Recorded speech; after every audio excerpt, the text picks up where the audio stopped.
Revenge films. My name is Rachel Smith. I'm a 27-year-old with one daughter in preschool, and I'm a regular housewife.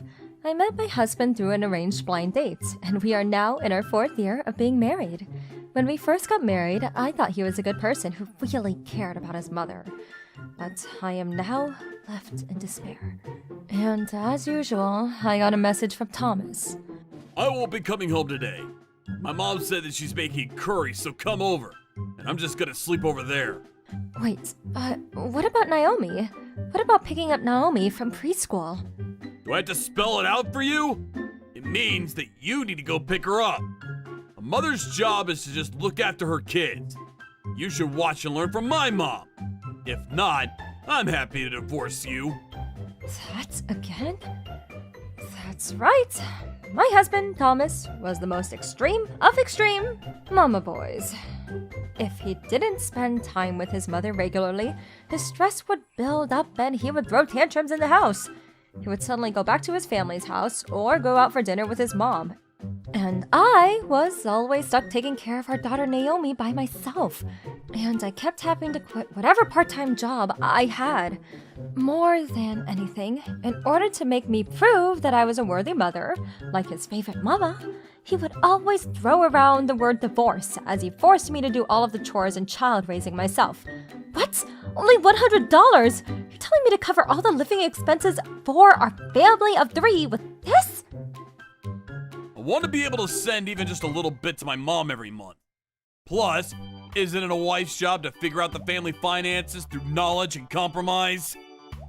He always says that everything is a wife's job, as he demanded unreasonable things from me. In order to support our family finances even a little, I started selling my own belongings or some of Naomi's clothes that she outgrew already on the internet. The excitement of making one sale was the only thing I had to look forward to these days. But as I continued to struggle, on the other side of that was only Thomas's harassment and obsession with his mom that only seemed to be getting worse and worse.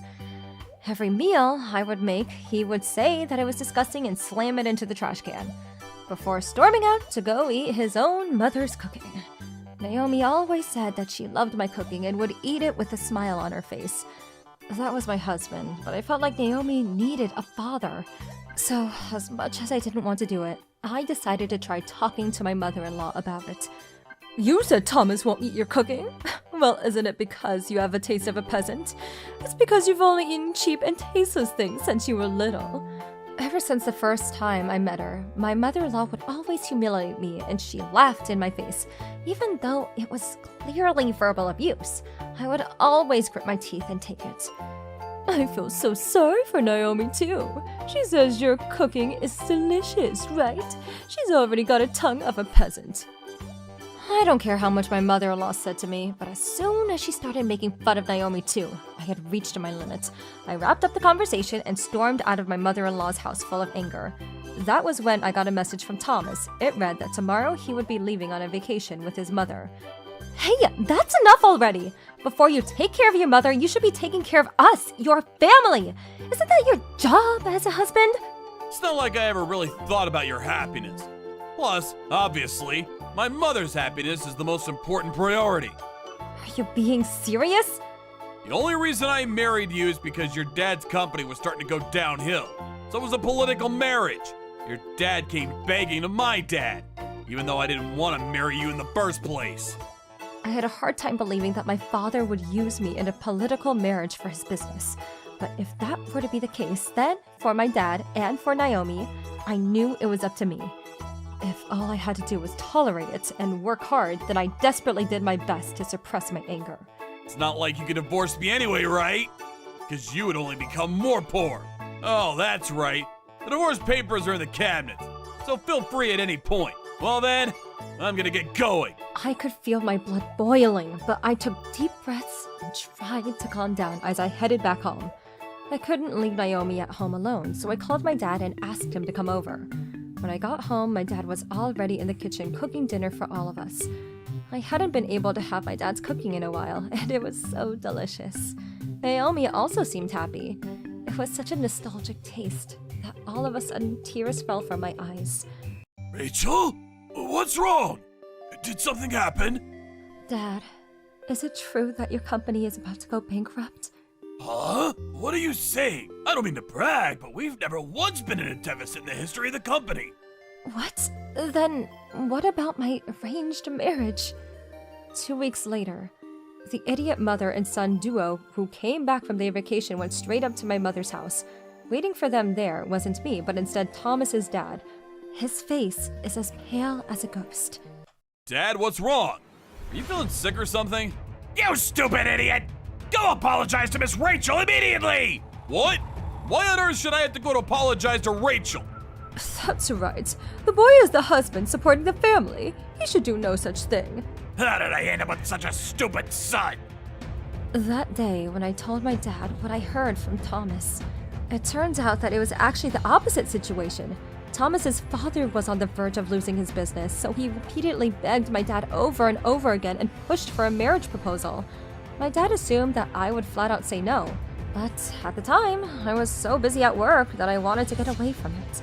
And I agreed to meet Thomas. Much to my father's dismay, things moved really quickly after that. When my father found out about Thomas and his mother, he was furious and immediately called Thomas's father and terminated the contract with their company. Shortly after, Thomas showed up in front of me, pale as a whiteboard with a desperate smile on his face. He then dropped down on the ground and had his head in his hands and knees on the ground as he apologized to me.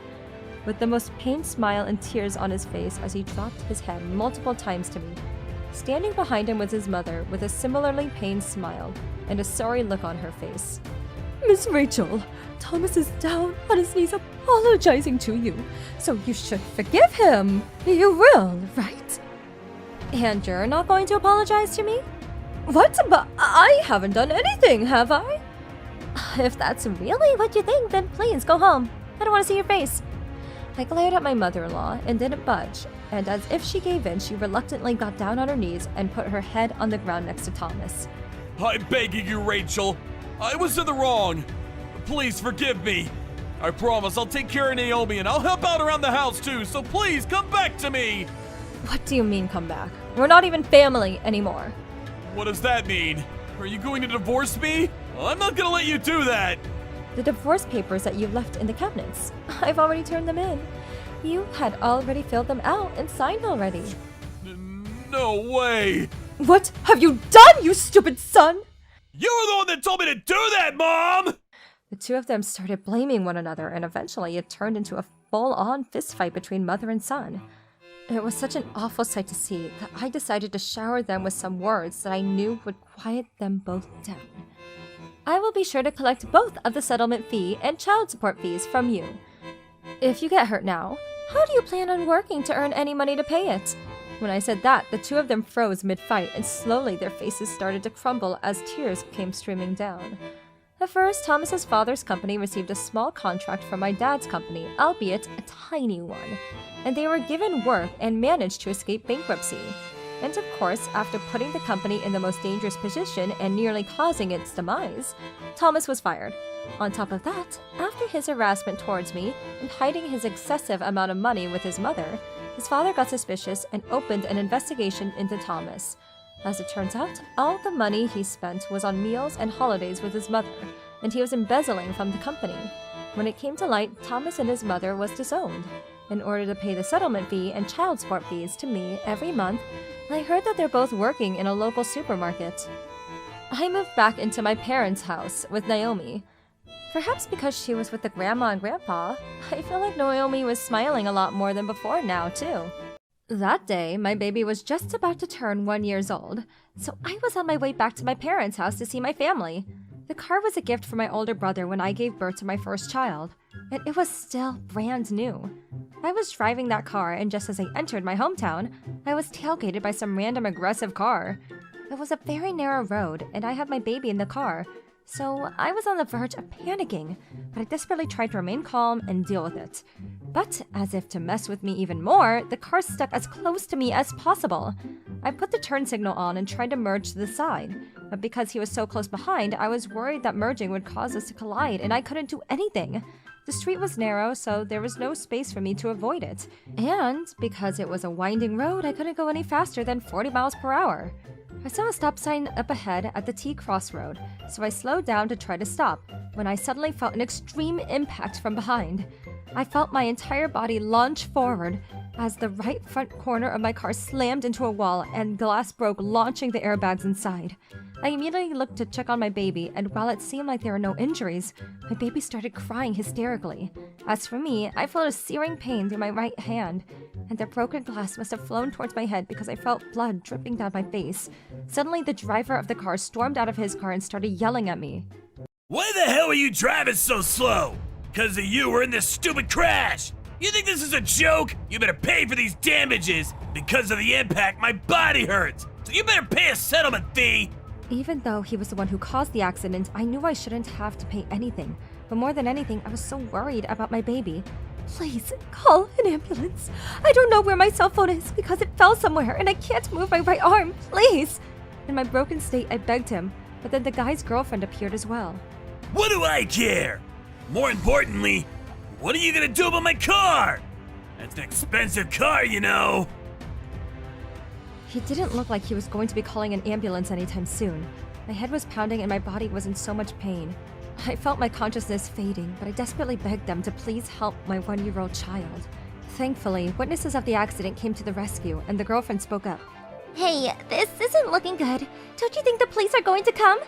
And the two of them ran back to their car to flee the scene. That was when, from the group of onlookers, a man came up to my car. Are you okay? Can you hear me? Are you conscious? Please, don't worry about me. My baby! Please, get my baby to the hospital! By this point, I was sobbing as I begged for this man for help. Don't worry, we've already called an ambulance. They should be here soon. As soon as I heard those words, I was relieved that the man went over to my baby and started checking him for any visible injuries. Shortly after the ambulance arrived, I was rescued out of my car and put on a stretcher. The man was giving instructions left and right to the paramedics. One of the paramedics came running towards me. Looks like your baby is okay. That gentleman is apparently a pediatrician. He's going to come with you and the baby together to the hospital, so please don't worry. Pediatrician. I realized that that's why he must have been checking my baby earlier, like he knew what he was doing. And as I finally felt a relief come over me, I let go of my consciousness. Next time I opened my eyes, I was laying in the hospital bed. Are you awake? The nurse spoke to me, and the first thing that came out of my mouth was, "My baby! What happened to my son? Is he okay?" There's nothing to worry about. We did a thorough exam and read a few tests and everything seems okay. The gentleman that rode in the ambulance with you is actually a pediatrician at the hospital, and he just so happened to be on a night shift tonight. Because he was able to get a grasp on the situation quickly, and he gave a lot of instruction before you reached the hospital, we were able to handle everything smoothly as soon as you arrived. I'm so glad, truly. I'm so glad. As I was speaking to the nurse, the pediatrician that we were talking about came into my hospital room. How are you feeling? I'm okay. But thank you so much for saving my baby. Don't worry, I'm so glad everything was okay.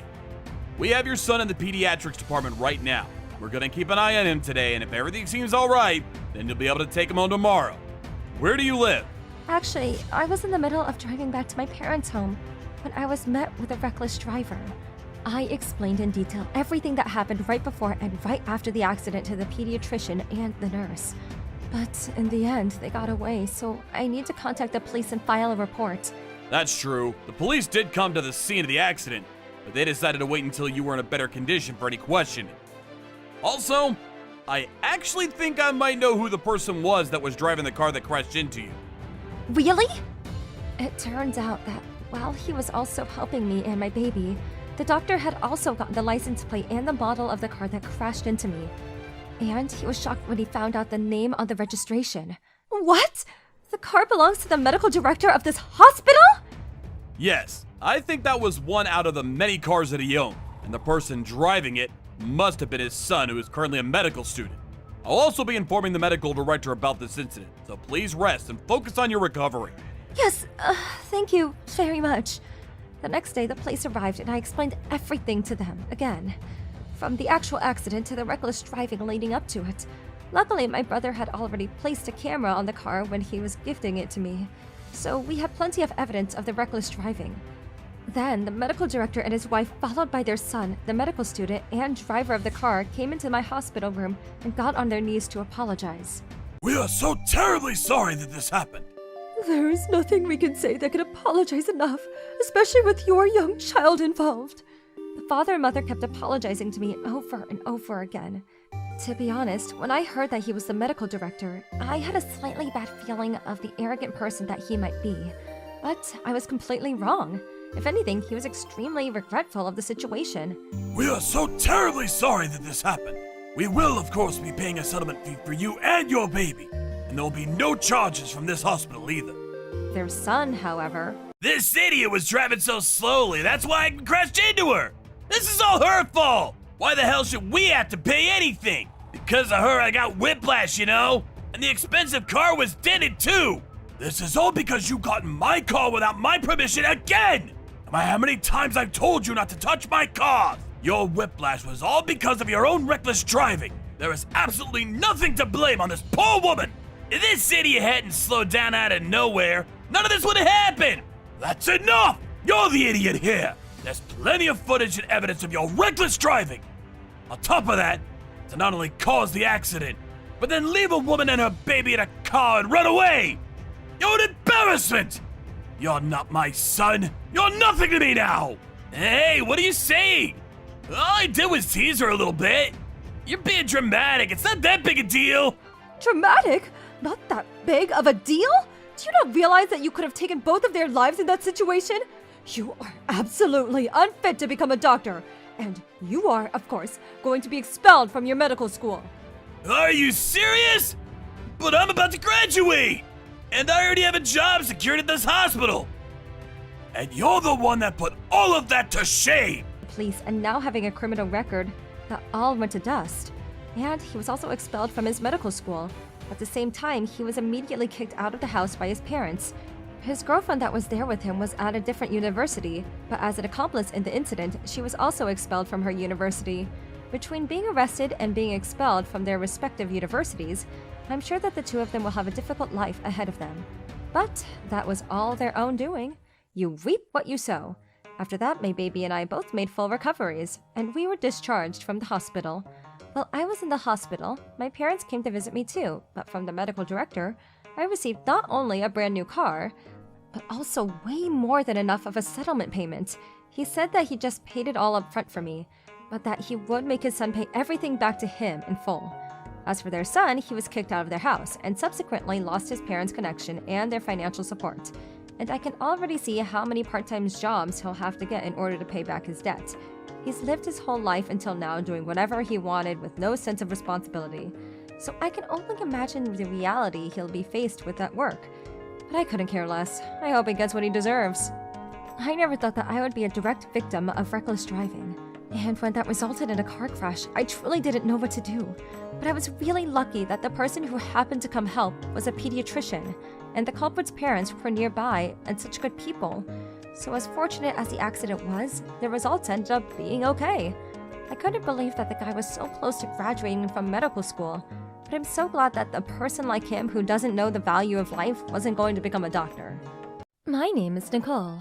I live together with my husband, but recently, almost every single day, my husband has been taking me with him back to his parents' house. My mother-in-law is a wonderful person, but I still have to be extra thoughtful around her, and it is a little tiring. Hey, we're going again? Are you sure you're not bothering your mom like this? Every time we go, you're always ending up trying to have dinner and taking a bath over there. It's fine. It's been 10 years since my dad died. My brother was there until now, but my brother got married and moved out too. My mom is the one asking us to come over because she's lonely. It was true that my brother-in-law recently got married, and even though he was living with his mom until now, he moved quite far away. That's why I could understand why my mother-in-law might be lonely. That being said, going over every single day like this honestly doesn't feel right. No matter how many times I tried to tell my husband. My mom is inviting us over, and you're not going to come? It's not like that, but... Then why aren't you coming? You saying you think my mom is gonna be the evil mother-in-law to you? I never said anything like that. Your mother is a very kind person. That's why I'm worried we're overdoing it. That's not for you to worry about. Come on, let's go. Every time we would go to her house, my mother-in-law warmly welcomed us, Ah, welcome. Do you want to stay for dinner again tonight? Of course, Mom. I'm very sorry all the time. Don't be silly. Come on in. My husband was never one to help out around the house, but when we would go back to his mother's house, he would get even higher up on his white carriage, and once he laid down on the couch and turned on the TV, that was it. He wouldn't move. And yet, he had the nerve to demand towards me or his mom. I'm hungry. Is dinner ready yet? I was increasingly irritated by my husband's behavior, but there was no way I could say any of that in front of my mother-in-law. In the end, the day after eating dinner again, my husband even took a bath there before I went home. My husband was working as a salaryman at a normal company, but every so often he would have business dinners with his bosses and come home late. But every other day besides that, he would take me with him to his mother's house. Every single time my mother-in-law would cook dinner for us, which I already felt guilty about, but sometimes I also wanted to cook what I wanted to eat and have dinner at home. But I also couldn't take her kindness for granted, and I realized that I was sighing more and more every day. Then one day, I got a phone call from my mother-in-law.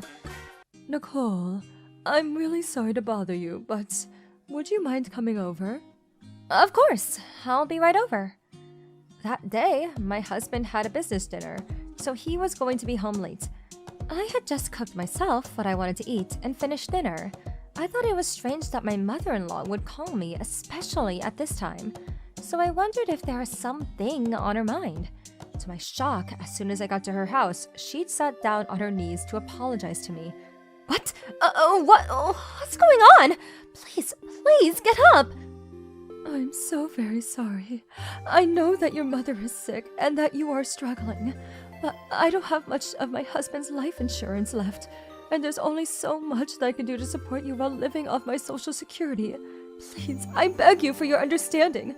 Oh, wait, please, what's going on? What? My mother is sick? Support me? I couldn't understand anything that just came out of my mother-in-law's mouth, and I started to panic. First of all, Mother isn't sick or anything like that. She's very healthy. And what do you mean, support me? What? I heard that your mother was sick and the medical fees were very expensive. So my son told me that you guys didn't have any money and he asked me to support you. What?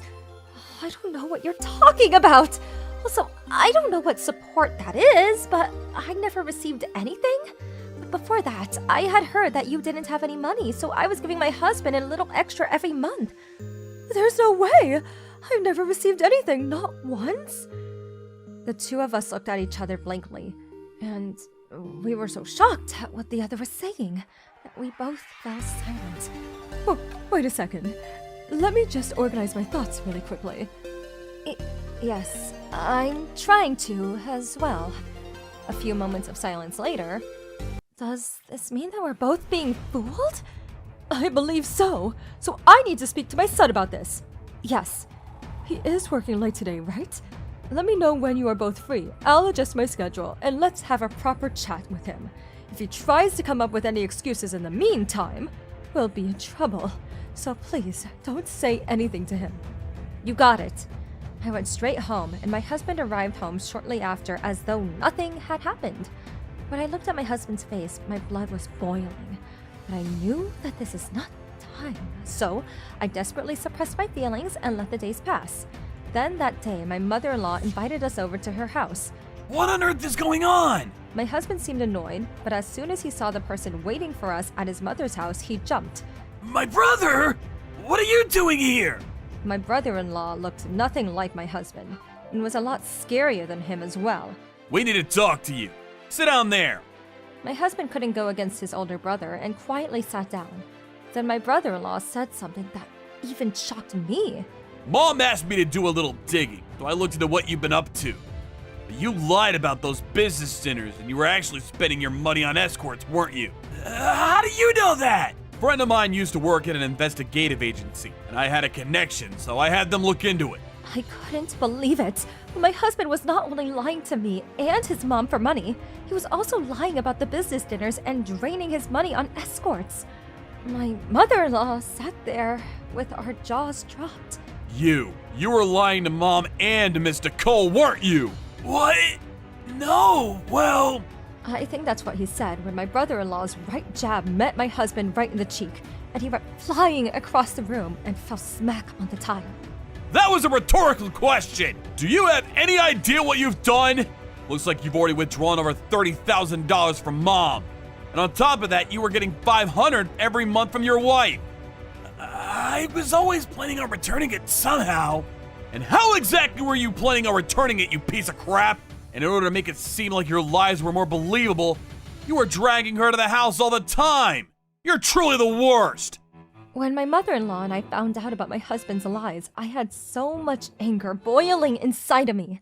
But when I found out that he was spending that money on escorts, whatever love I had left in my husband disappeared so quickly, it was almost laughable. Not only me, but my mother-in-law was working so hard to cut costs, and yet $30,000? And on top of that, to use my mother and say that she was sick. What an abusive scumbag. Mother-in-law, brother-in-law, I'm so very sorry, but I would like to get a divorce. I can't be with someone like this any further, and I can only look at him with disdain. What? Wait a minute. It's not like I went to a hotel or anything like that. I wasn't cheating on you. Why is this turning into a divorce? Why? Are you being serious right now? You may not know this, but your mother got down on her knees to apologize to me. Thinking that my mother was sick and to apologize that she couldn't support us any further. Do you have any idea how your mother or I felt in that moment? You have done something unforgivable. There's no turning back from here. It's exactly as she says. You piece of crap. I don't think of you as my son anymore. Not only were you taking money, you lied and said that Nicole's mother was sick. That was just a little convenient.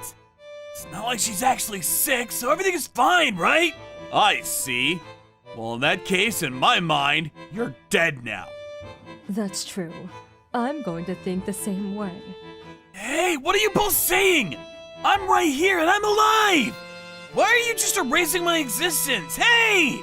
That's exactly what you've done to yourself. You don't have a family anymore. Good luck on your own now. But why? After that, I wanted nothing more to do with my husband, so I went through a lawyer for everything. Of course, I sued him for all the money and trouble he caused, and made sure he paid every last dollar. After that, I still see my mother-in-law. I don't know how I could possibly apologize to you for everything that happened. Please, what are you saying? I was always so grateful that I got so lucky to have such a kind mother-in-law. We were forcing ourselves in almost every day, and you never once made us feel unwelcome, if anything. I hate to think what could have happened if we didn't have that discovery. If you are ever struggling or need anything at all, you can always reach out to me. We may not be family anymore, but I still adore you, and I hope that maybe we can be friends and go out for tea sometimes. Of course, I would love that. Well, I'm not your mother-in-law anymore, so you can just call me Michiko. All right, Miss Michiko. Because I ended up married to a selfish, lying loser of a husband, I am now a divorcee. But it led me to meeting my wonderful mother-in-law, and that is one of my greatest joys in my life. After that, my ex-husband was disowned by his mother and his brother, and he lost all money to support his escorts, much less himself. Of course, the escorts immediately ghosted him too. What goes around comes around. Hopefully, he realizes the weight of what he's done and lives the rest of his life regretting it. Before I divorced my husband, I was always getting verbally abused by him. He would call me stupid high school dropout, trash that has nothing but looks as a redeeming quality, that he'll throw me out when I get old, that I can't survive without him. He would punch me, kick me, and abuse me financially as well. The reason was because I was a high school dropout. He even called me a slave. But I didn't want my daughter to see any of this, so I did my best to stay positive in front of her. I tried to divorce him and filled out divorce papers multiple times, but every time he would rip apart the papers on the spot. However, the reality was that even if I tried to get a job, every single job posting required a minimum of a high school diploma, so I was left with very few options. I knew better than anyone that I was a high school dropout. Of course, that was really frustrating, but I didn't think that made it okay for my husband to abuse me like that. When I was in high school, my mother was deceived by my relative. and became a guarantor of a very high loan. In order to pay back the debt, she had to give up everything, including my school fees. And because we were unable to pay my tuition, I had to drop out. That's why my last education is left at middle school. But I don't blame my mother at all, and there's no reason my husband should be allowed to hate me for that either. I had enough, and I decided to get my best revenge possible on my husband. My husband had tried to take the exam one more time for difficult national certifications in the past, and he failed. I decided to take a shot, and I vowed to pass. Of course, it wasn't going to be an easy road. I had a young daughter in preschool, and working a part-time job that accepted my high school dropout status. I had to balance all of it, but use the middle of the night while my husband was sleeping to study. For someone who didn't go to high school without a miracle, it would probably be impossible to study successfully. But in this day and age, there are multiple teachers that can help through the screen, so I did my best to put all of it into my studies. The first year, as expected, I was crushed with overwhelming defeat. I had no idea what was what, and I was faced with the reality of my lack of knowledge. But I refused to give up. If I could just pass this exam, it would open up my future and give me more advantages to find a job. And more than anything, I would be able to give a fatal blow to my husband that had abused me for all these years. I had my hands full, though, with the added strain of studying, so there were days that I wasn't able to get around to all of the chores all the time. What the hell are you doing, slacking around the house? Auntie kicked me in the head, so I went to the hospital and made sure to leave a record of it.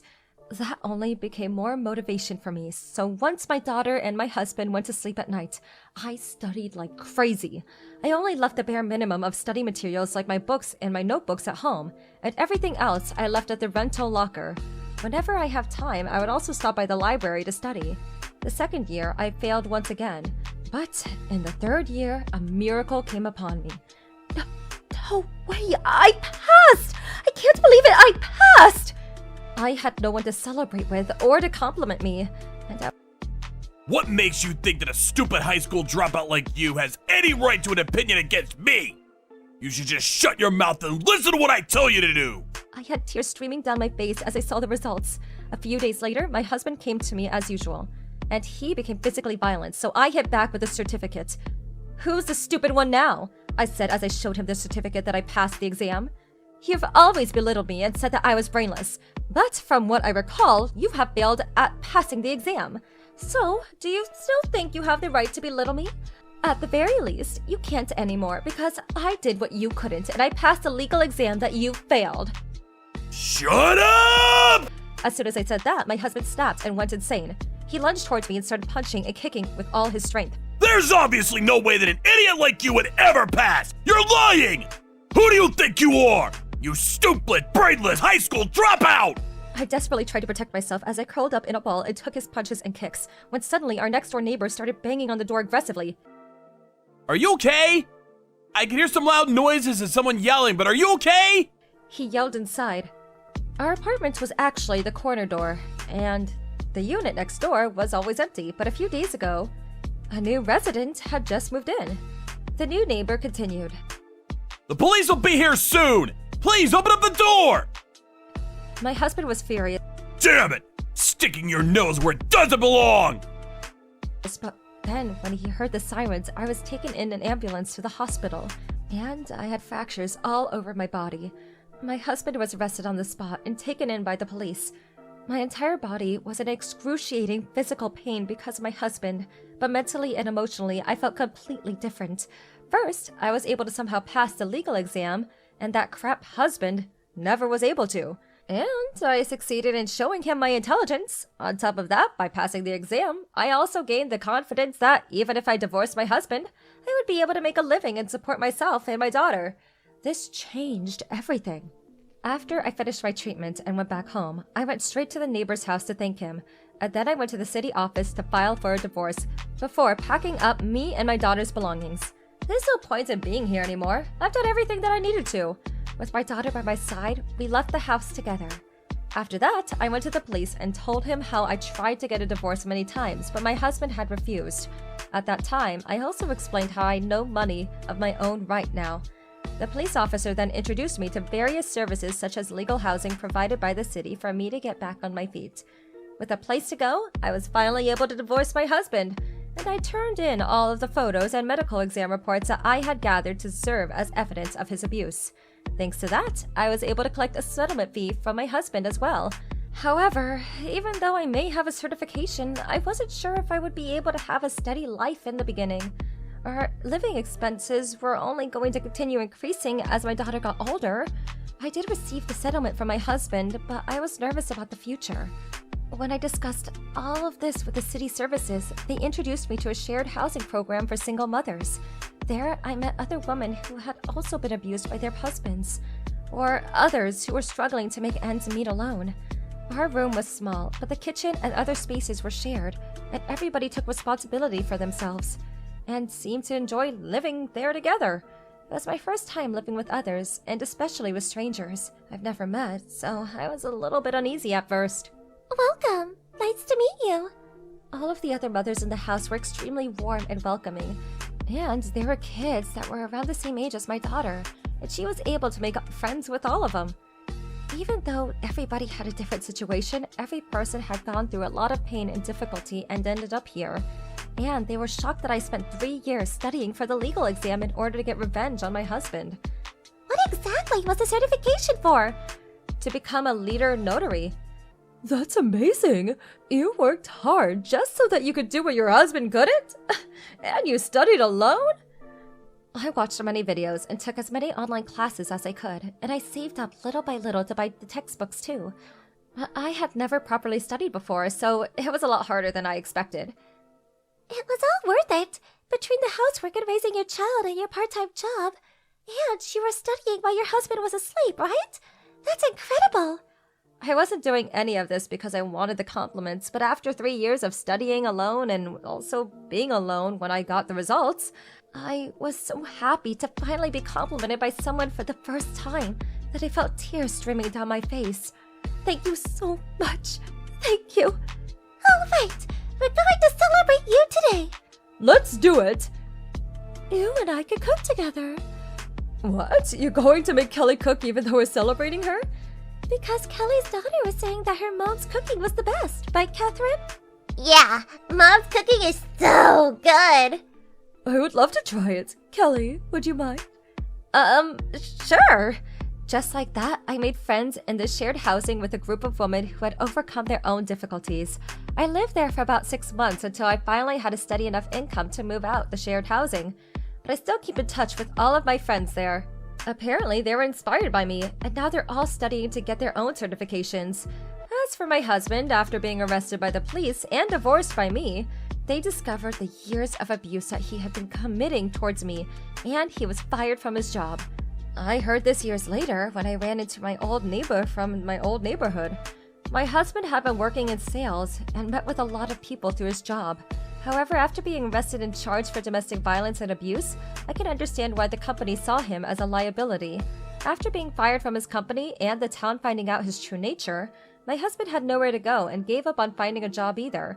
I heard that people only see him these days in ratty sweatpants, going out and buying alcohol, and otherwise staying holed up inside his home. Since he's not working, of course he has no salary, and apparently his apartment is piled up with trash inside out, and he's living amongst the garbage, to the point where he's gotten multiple warnings from the city as well, but nobody bothered to check on him. So I heard that's the life that he's living alone. I have no sympathy for him whatsoever. As for me, I'm working hard every day under my senior colleagues, as I learn from them and hope to continue growing in my new company. We have a stable life now, and I even have time to spend with my daughter, and my life is fulfilling. I have no intention of having any relation to that man ever again. But after years of abuse, the 3 years of studying so hard, I wish I could scream at the top of my lungs and tell him how great my life is now. My name is Yuri. I'm a 26-year-old living with my husband, Jasper. My husband is 10 years older than me, and he has a very sensitive personality. Having a president of a major company as his father, Jasper is considered an elite in the company.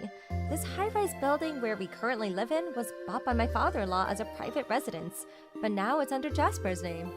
Since it has been rumored that he would definitely become the future president of the company, the women around were very envious of me at the wedding, thinking that I will amass great wealth and social status by marrying Jasper.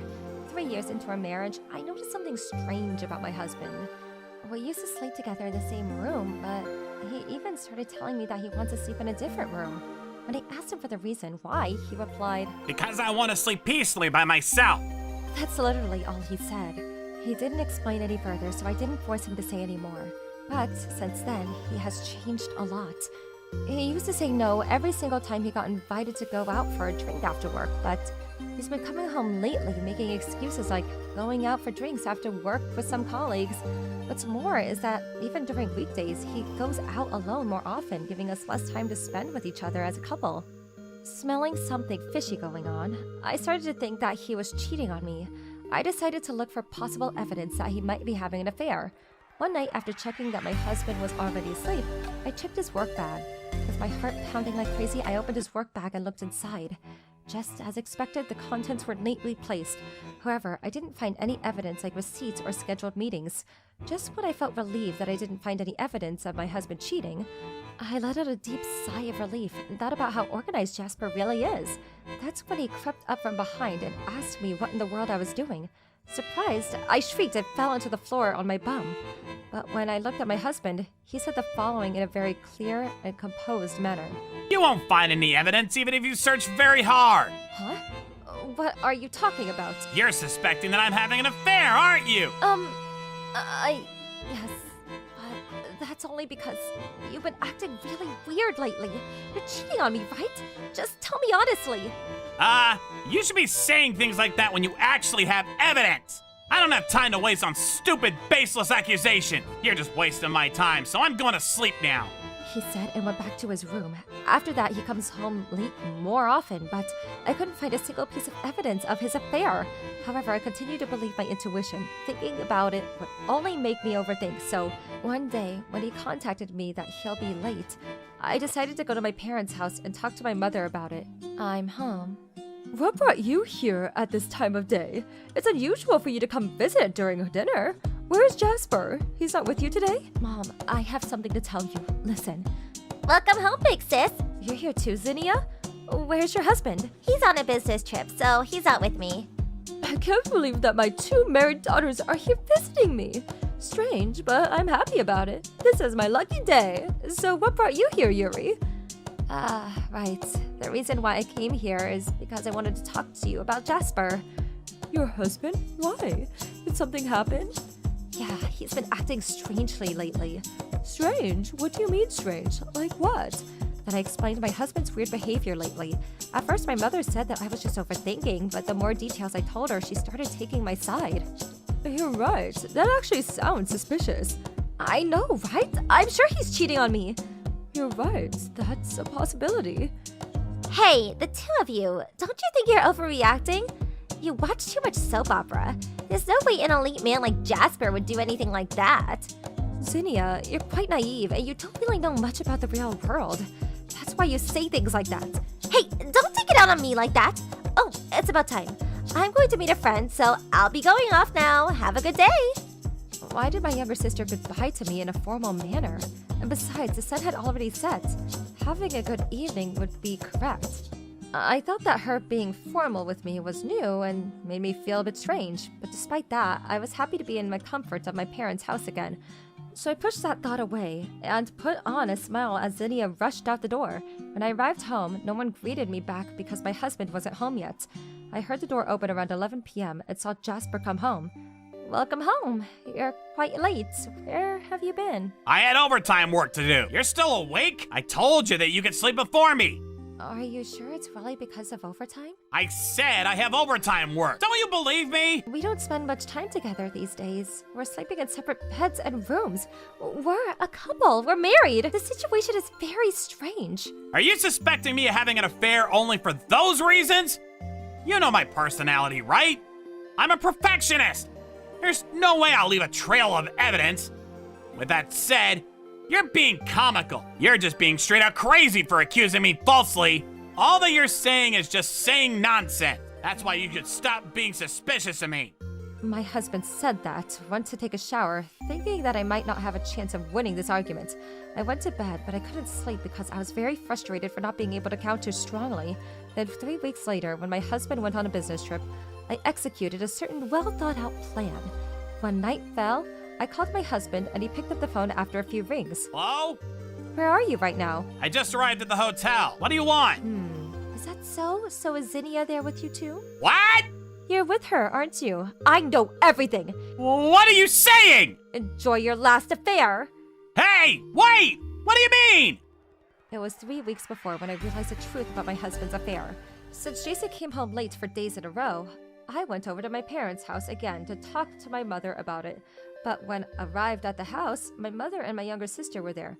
Huh? Zinnia, you're here again? She said her husband is still on a business trip. Is that so?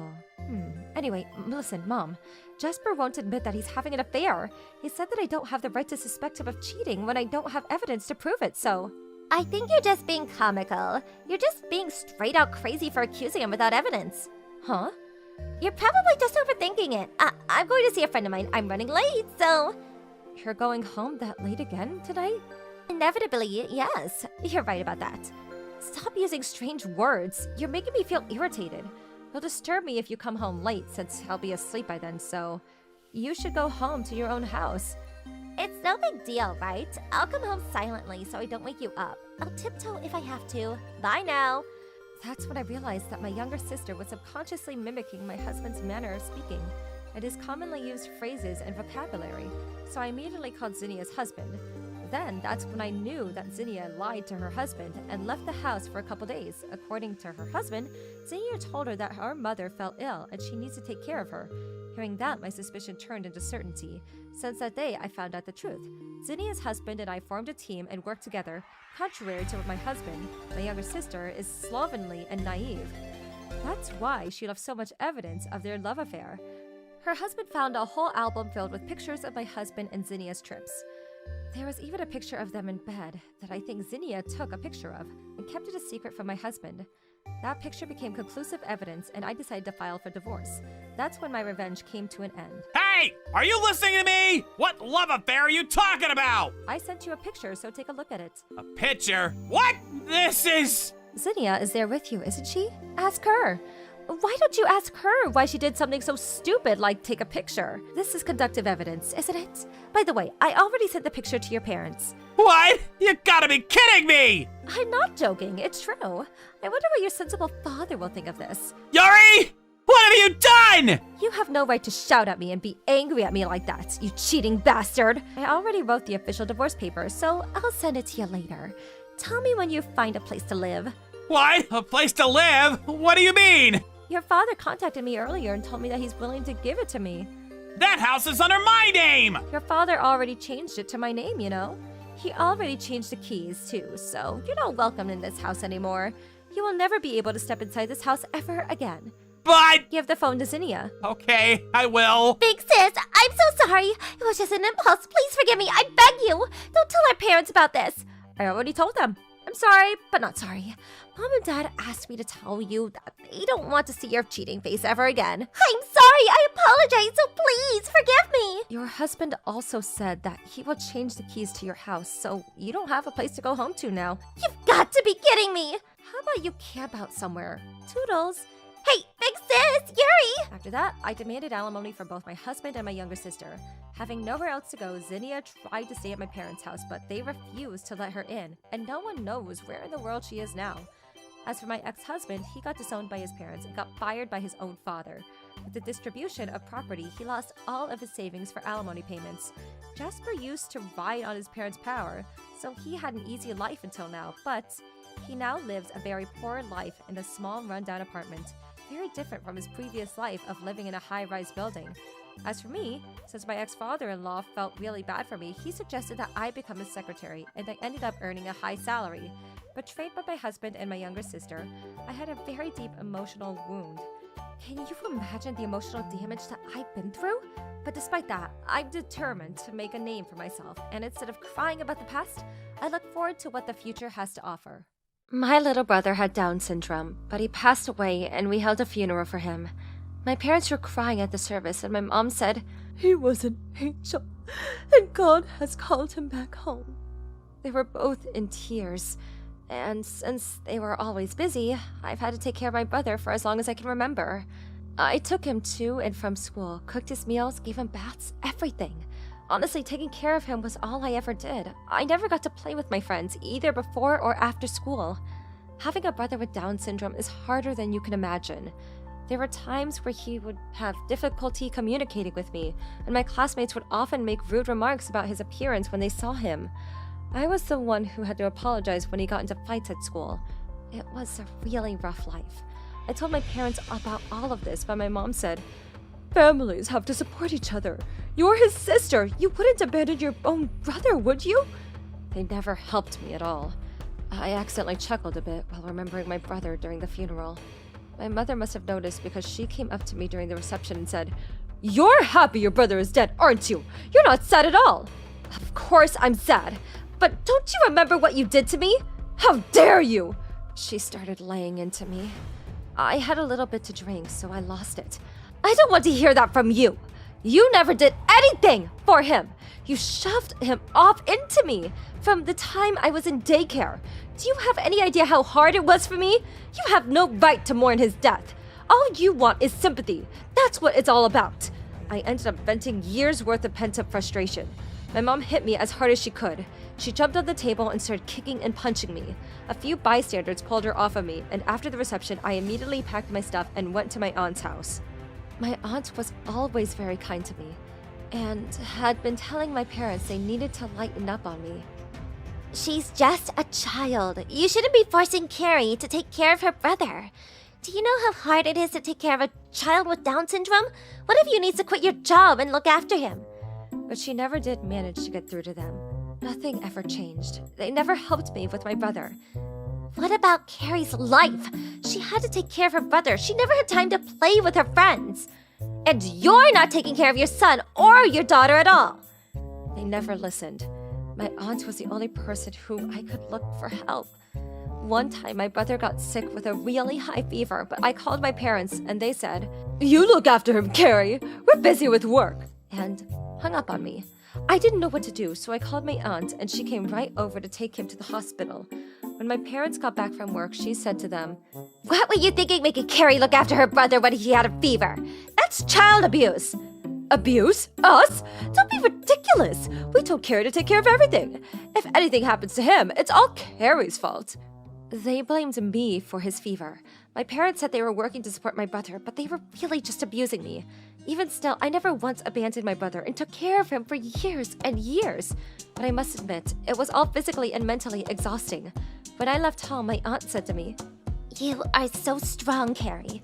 You've been through so much to take care of your brother. You deserve to live somewhere your cruel parents can't bother you." It felt good to hear her say that. I took her advice and moved far away, but not without getting my revenge.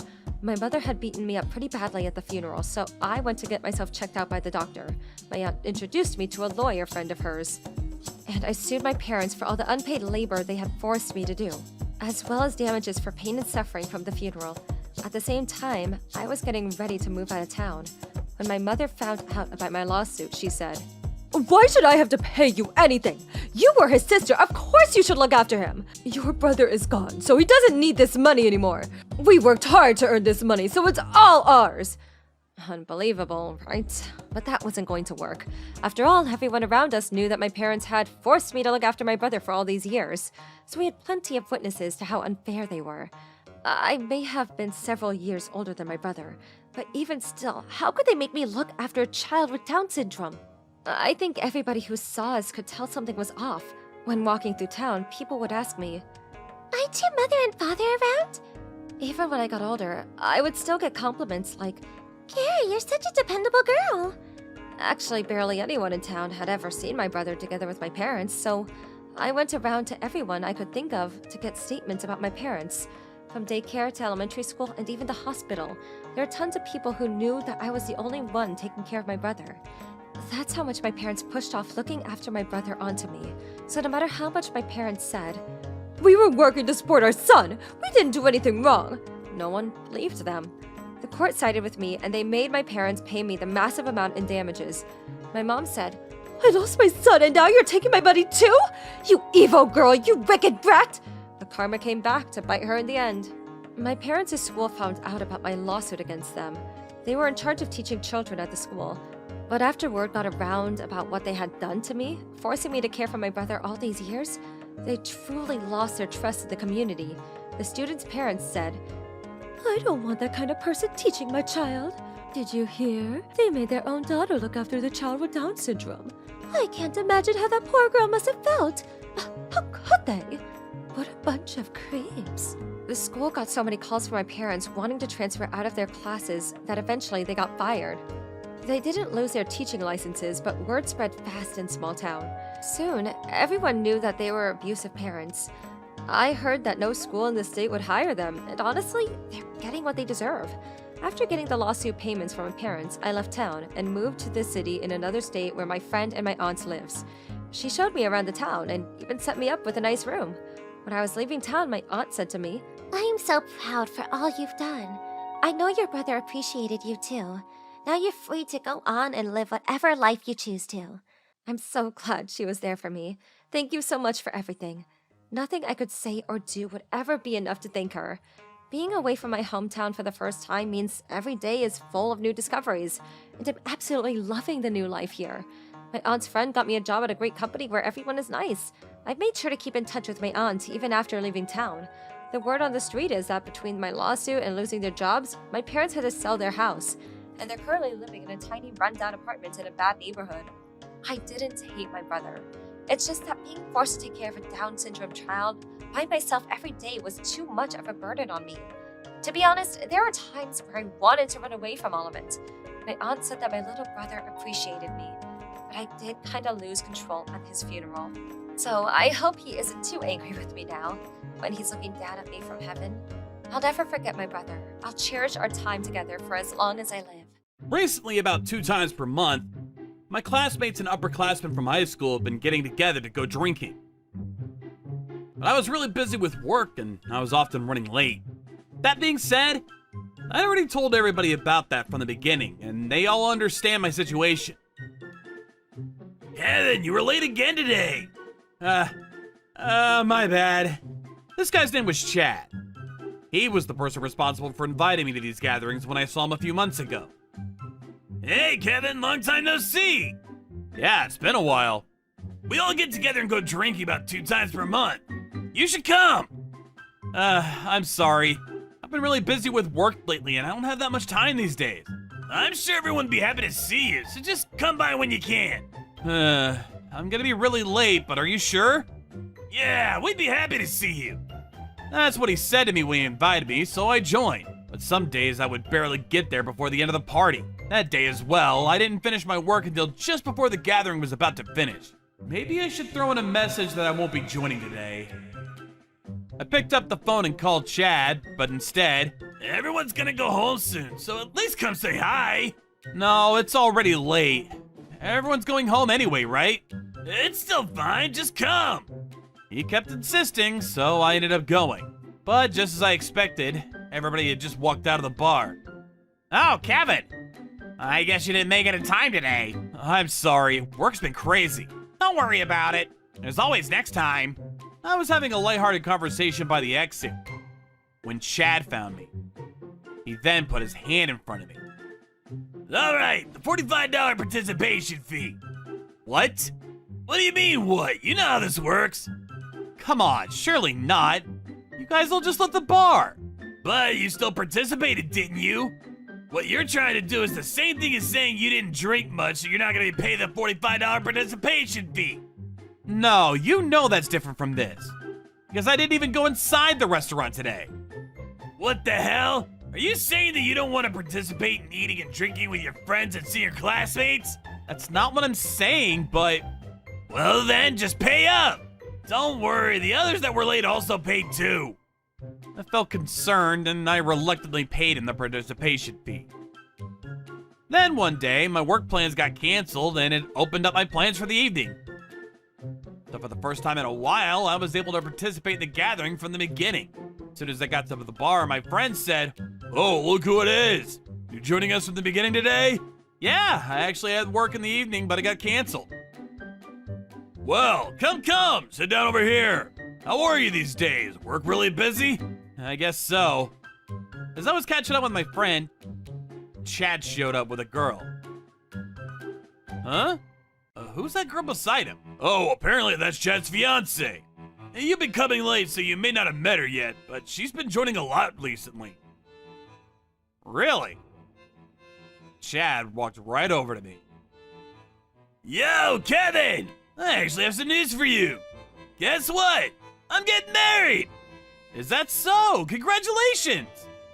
At that moment, Hey, this person better not be coming to our wedding either. Wait!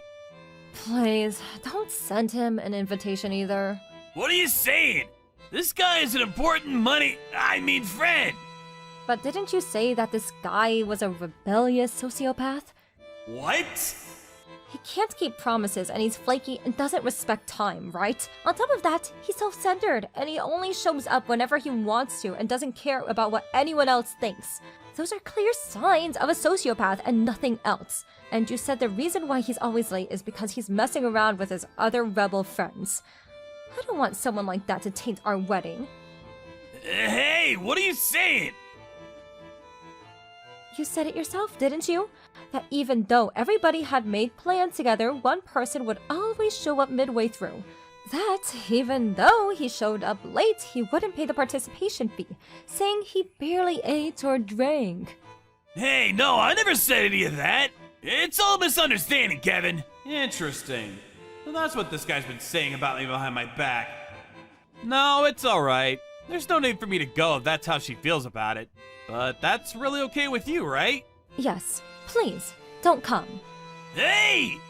If you do that, then we won't be able to get his congratulatory money! Then we should just get the money from him. All I said was that I didn't want him at the ceremony.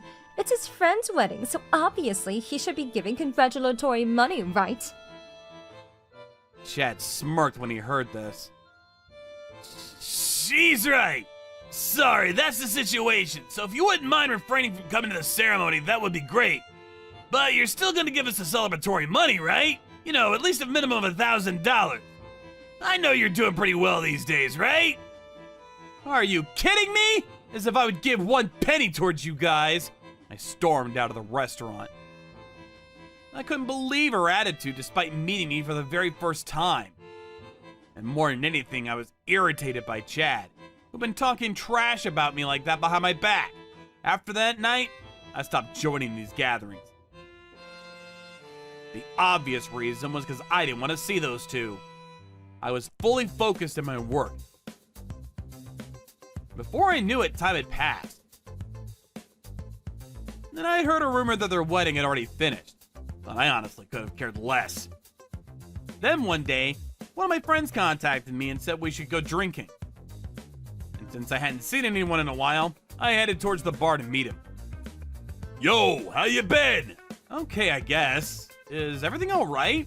Inviting me out so suddenly. Oh, nothing. I just thought you might want to hear about Chad and how their wedding went. Huh?